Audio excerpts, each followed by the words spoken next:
خاوند کو اندھیرے میں رکھنے کی وجہ سے بھی باہم تناؤ پیدا ہوتے ہیں. بعض خواتین بہت چالاک بننے کی کوشش کرتی ہیں اور بہت سارے چھوٹے چھوٹے امور میں گھر کے اخراجات اور دیگر معاملات سے لے کر کے جو ہے وہ خاندان کے دیگر امور تک اپنے خاوند کو اندھیرے میں رکھنے کی کوشش میں لگی رہتی ہیں. ایسا ہوتا نہیں ہے.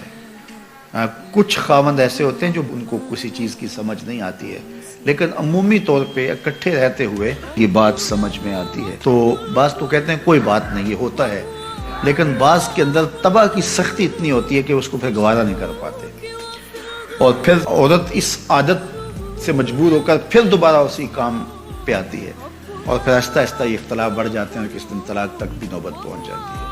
اس لیے عورت کو کوئی ضرورت نہیں ہے کہ اپنے شوہر کو اندھیرے میں رکھے. شوہر اس کو جتنی اجازت دیتا ہے، جتنا آگے بڑھنے کی، اخراجات کے حوالے سے، رشتہ داروں کے ساتھ معاملت کے حوالے سے، اور دیگر جو ہے وہ معاشرتی تعلقات کے حوالے سے، بیوی کو اتنا ہی آگے بڑھنا چاہیے اور شوہر کی مرضی، مشاورت اور رضا کے مطابق ہونا چاہیے. تو اس سے انشاءاللہ ایک خوبصورت ازدواجی زندگی جنم لیتی ہے. لیکن اگر خاتون کہے کہ بس نہیں ہے، میں خود اپنی مرضی کی مالکہ ہوں اور شوہر کو میں پتہ بھی نہیں چلنے دوں گی اندھیرے میں، تو ایک دن جب اس کی خبر اس کو ہوتی ہے تو پھر ایک دم اس کا غصہ عود کر آتا ہے، جس کے نتیجے کے اندر تلخی پیدا ہوتی ہے. تو خاتون کو یہ کبھی نہیں کرنا چاہیے، شوہر کو کبھی بھی اندھیرے میں نہیں رکھنا چاہیے. اس کی زندگی کھلی کتاب کی طرح اس کے شوہر کے سامنے ہونی چاہیے. حتیٰ کہ اس نے اپنے ماں باپ کو بھی ملنے کے لیے جانا ہے تو اس کو چوری نہیں جانا چاہیے، اپنے شوہر سے پوچھ کے جانا چاہیے.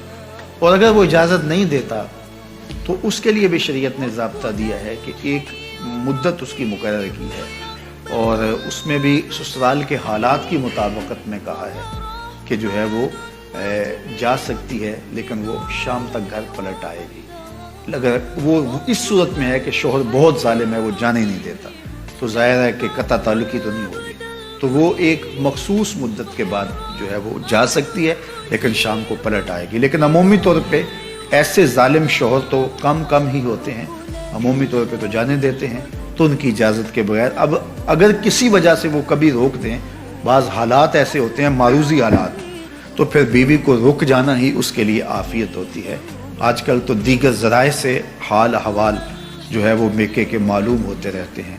تو اس لیے یہ کہنا کہ بس تم مجھے روک نہیں سکتے ہو تو میں جاؤں گی، تو یہ چڑ اور ضد پیدا ہوتی ہے اس سے، اور جس سے جو ہے وہ دوری پیدا ہوتی ہے. تو یہ چیز بہت غلط ہوتی ہے اور اس سے جو ہے وہ طلاق تک نوبت آتی ہے.